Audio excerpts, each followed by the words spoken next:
silent as ever, while the opposition on the other side of the divide too, they might have the issue out of their rudders for the moment, as this, I do understand as a politician, this would provide them with good fodder crop for partisan publicity come the next general election.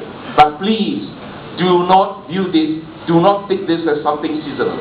We need to pursue the case at all times, not just depends on, not just in accordance with the seasonal needs. I think this is something I need to stress this morning. Ladies and gentlemen, now that the whistleblowers, there are two here, have been given a boot, but the multi-billion ringgit scandal is far from being over, though it is now totally oblivious in the mainstream media, as what I said earlier.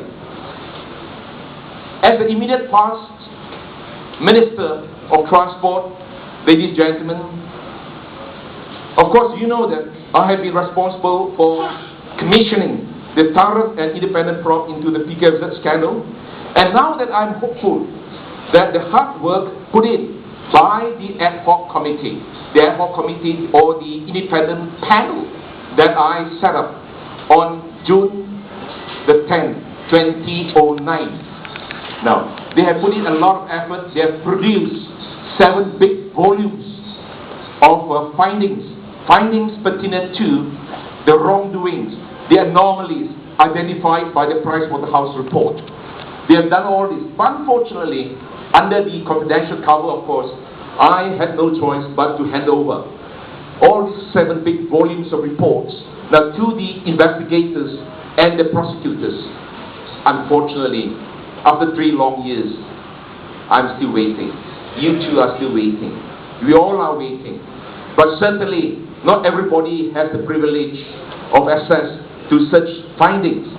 But suffice to say that, ladies and gentlemen, now, it is our right not just to yearn for the release of the report, or rather the findings, but also at the same time, we want to know the answer.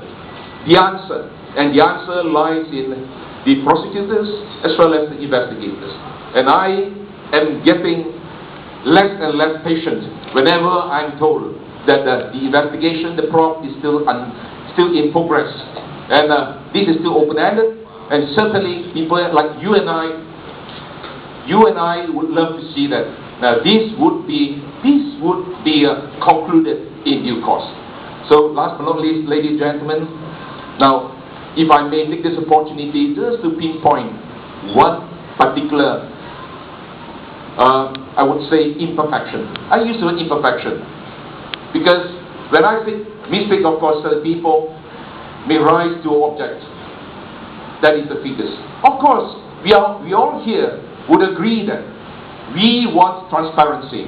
We can never spare the perpetrators, especially those involved in such a scandal.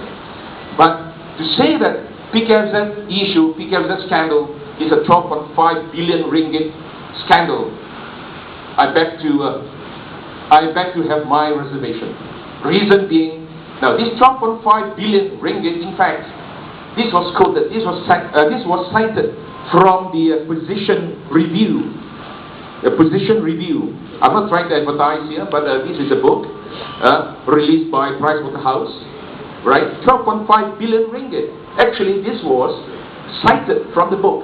But, mind you, 12.5 billion ringgit is a mere postulated figure by the year 2051.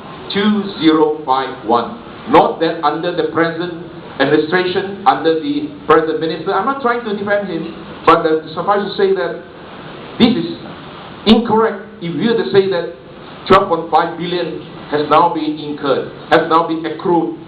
I think that is far from the real facts.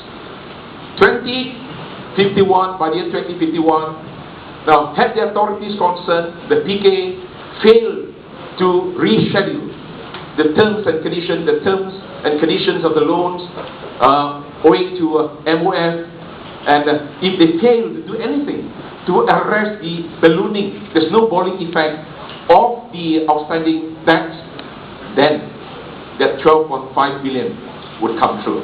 So ladies and gentlemen, I must thank you for your patience, and I must apologize that I took the opportunity now to shed some further light now on the issue. And of course, people have been asking me in the past few days, when are you going to produce your book? And I did promise one week before that I would certainly allow him now to fire the first salvo. And hopefully, ladies and gentlemen, I managed to find time now to do now what is necessary, especially when I'm so tempted to write my piece as well. And so far, for your information, I did do it occasionally in Chinese language in my weekly column, but certainly it's time for me to consider seriously writing it in totality in English. Thank you.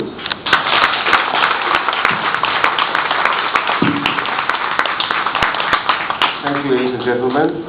If there's a silver lining from the PKFZ scandal, is there'll be a boon to the book publishing industry. Having said that, we have 3 persons here who have done so much to bring the scandal to